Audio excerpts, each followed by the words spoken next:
Town hall event in one of America's poorest counties is canceled. Senator Bernie Sanders was set to host a nationally televised event in McDowell County today. The West Virginia National Guard, however, was unable to accommodate the request.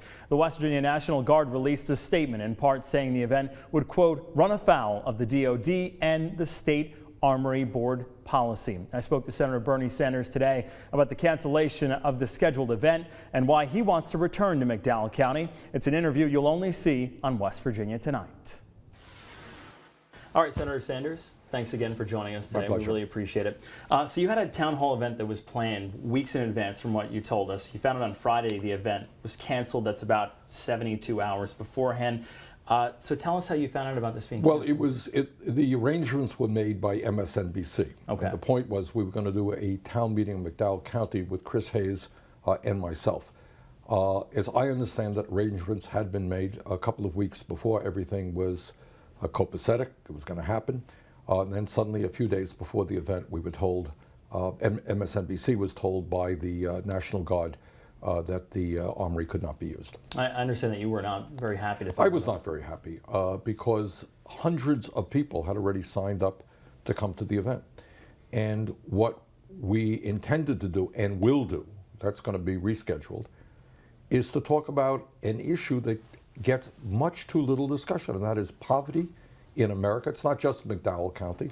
We have 43 million people in this country living in poverty. We're going to talk about the opiate crisis, which is very severe here in West Virginia, very severe in my state of Vermont. We're going to talk about people's ideas. Where do they want to go from here in the richest country in the history of the world? We are not a poor country. We should not be having a situation in McDowell County where over 70% of the children are living in poverty, where the opportunity for young people to get a college education is very minimal. We can do a whole lot better. So the point was to begin that discussion, and we will eventually do it. Senator Sanders, you mentioned that you plan on coming back.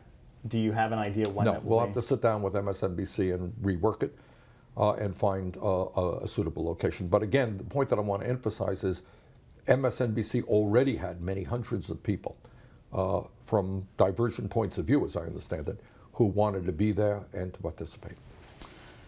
You've been here before. You've gone to McDowell County and talked about poverty, the issues that are facing the county. Why McDowell County? I'll tell you why. That's a very good question. And you're right. We held during my campaign for president, and please understand, despite what anybody may tell you, what we are proposing now is not a political meeting. No one's asking anybody for a vote. This is a town meeting to discuss issues. But when I was in McDowell County during the campaign, where I was asking people for votes, I was deeply impressed and honestly very moved by the courage of the people I saw in that room. We had a few hundred people coming out. And everybody knows that that's a community and a lot of trouble. But these people were not prepared to give up. They were proud of who they were. They wanted to move forward. And that left the lasting impression on me, which is precisely why I asked MSNBC to go back there. Tonight we continue our conversation with U.S. Senator Bernie Sanders. His event Monday with a cable news channel was canceled because of defense policy. Aside from what he says is a surprising cancellation, we spoke to Senator Sanders in an exclusive one-on-one interview about his influence in coal country and the presidency of Donald Trump.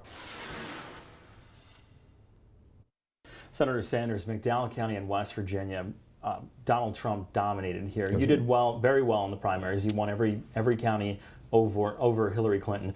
But how do you plan to get people in McDowell County who go for somebody like Donald Trump for president and vote for less progressive ideas? How do you plan to sway them to be more progressive?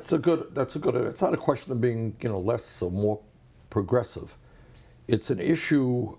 I think what this campaign was primarily involved was not Donald Trump's win. He entered the campaign as the least popular candidate in the history of modern American politics. It's not that Donald Trump is beloved. Maybe some people do love him. Most people don't. But what has happened over a period of many years is people have given up on the Democratic Party. The Democratic Party once was the party of the working class in West Virginia, in Vermont, all over this country. But over the years, the party has become more corporatized, pays more attention to the needs of the drug companies in Wall Street, than to the needs of working families. And what I am trying to do right now is to transform the Democratic Party, to make it clear that the Democrats are prepared to take on Wall Street, take on the greed of the drug companies, to make sure that we are investing in rural America and in urban America rather than giving tax breaks to billionaires. So I see what happened in November is less of a victory for Trump's policies than a failure of the Democratic Party, and that has got to be rectified. The election of President Donald Trump in this state, as well as Governor Jim Justice, coal is dominant here. You're a believer in climate change. I sure am. So what do you suggest the state economy has to start focusing on? Well, two things. And I think it's not only the state economy, I think the federal government has got to play a very important role. It's not a question that I am a believer in climate change. That's what the overwhelming, vast majority of scientists believe.